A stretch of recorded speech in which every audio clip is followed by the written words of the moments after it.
Jealousy rarely begins where people think it does. Most people believe jealousy is about love. They believe it appears when someone cares too much, when someone fears losing what they value. But if that were true, jealousy would make relationships stronger. Instead, it often does the opposite. It creates suspicion. It creates tension. It creates silent investigations that slowly erode trust. And the strange part is this: many jealous people know their reactions are irrational. They know the accusations are exaggerated. They know the fear does not always match reality. But the emotion still appears, again and again, which raises a deeper question. If jealousy is not simply about love, what is it really about? Carl Jung believed that much of human behavior is driven by forces outside our conscious awareness. Thoughts and emotions we do not fully understand, parts of ourselves that remain hidden. He called this hidden dimension the shadow. The shadow contains traits we reject in ourselves, not because they are evil, but because they threaten the identity we want to maintain. Jealousy often lives there, because jealousy exposes something uncomfortable. It reveals insecurity, and insecurity contradicts the image most people want to project: confidence, independence, emotional control. So the mind does something subtle. Instead of confronting insecurity directly, it projects the tension outward. The attention shifts from "what am I afraid of?" to "what might the other person be doing?" Suspicion replaces self-reflection. And suddenly the mind begins collecting evidence. Small details become meaningful. A delayed message, a change in tone, a casual conversation with someone else. None of these events prove betrayal, but jealousy does not operate like a courtroom. It operates like a pattern detector. Once the mind expects danger, it begins finding it everywhere. And this creates a psychological loop. The jealous person searches for signs of threat. The search increases anxiety. The anxiety creates more suspicion. And suspicion demands more searching. The mind believes it is protecting the relationship, but in reality, it is protecting something else: identity. Because jealousy often hides a deeper fear. Not the fear of losing someone, but the fear of being replaced, which leads to a painful internal question. What if I am not enough? Enough attention, enough intelligence, enough attractiveness, enough value. Most people do not consciously ask this question, but the fear exists beneath the surface, and when the possibility of comparison appears, the fear wakes up. Someone smarter, someone more interesting, someone more confident. The mind imagines the comparison before it even exists, and imagination can be more powerful than reality. This is why jealousy often appears without evidence, because the real trigger is not the partner's behavior. The trigger is the possibility of evaluation. Jealousy is the mind reacting to a perceived ranking. It feels like emotional survival. If someone else is better, then the relationship feels unstable, and instability feels dangerous. So the mind attempts control. Questions become interrogations. Curiosity becomes monitoring. Protection becomes restriction. But control does not eliminate insecurity. It amplifies it, because every act of control sends a message to the unconscious mind. There must be danger, and the shadow grows stronger. Jung believed that when we reject a part of ourselves, it does not disappear. It becomes autonomous. It begins influencing behavior indirectly. Jealousy often works this way.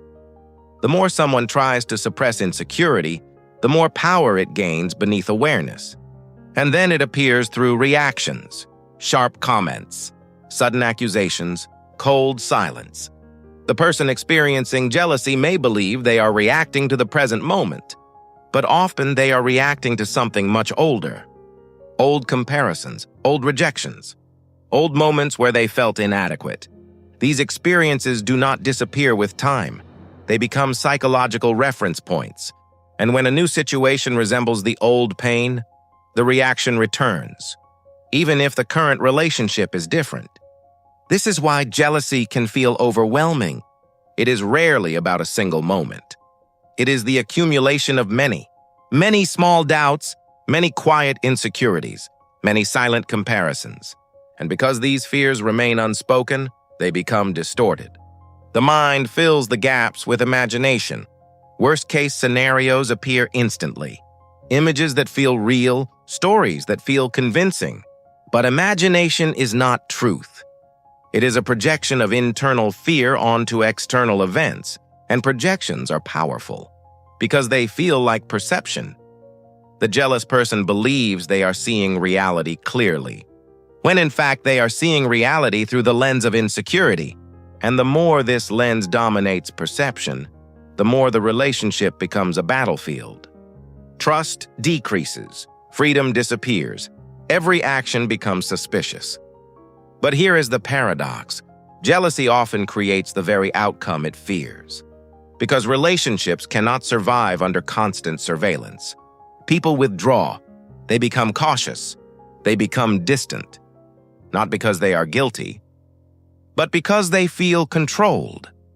And distance then confirms the jealous mind's worst fear. Something must be wrong. The cycle completes itself. Fear creates behavior. Behavior creates tension. Tension creates distance.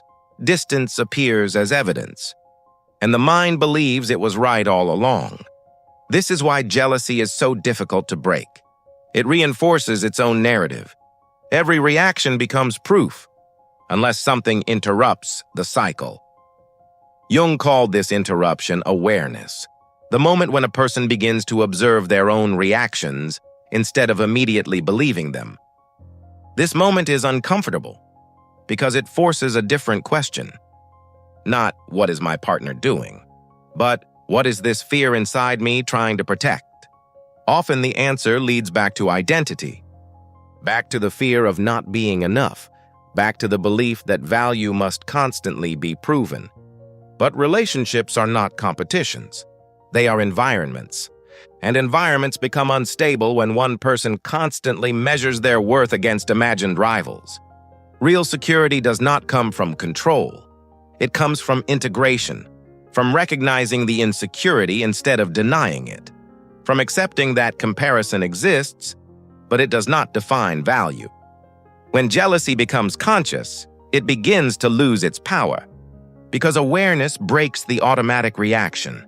The emotion may still appear, but it no longer controls behavior blindly. Instead of accusation, there is reflection. Instead of surveillance, there is conversation. Instead of projection, there is honesty. And honesty changes the dynamic. Not because fear disappears overnight, but because fear becomes visible. And visible fears can be understood. Jealousy is not simply the fear of losing someone. It is the fear of losing the version of yourself that feels secure. But when you stop fighting that fear and start understanding it, something shifts. The emotion stops being a weapon. It becomes information, a signal pointing towards something unresolved inside. And once that signal is heard, jealousy begins to transform, not into indifference, but into awareness. Because the opposite of jealousy is not apathy, it is clarity. Clarity about your own value, clarity about your fears, and clarity about the difference between imagination and reality. Only then does the mind stop searching for threats everywhere and start seeing the relationship for what it actually is, not a competition, but a connection.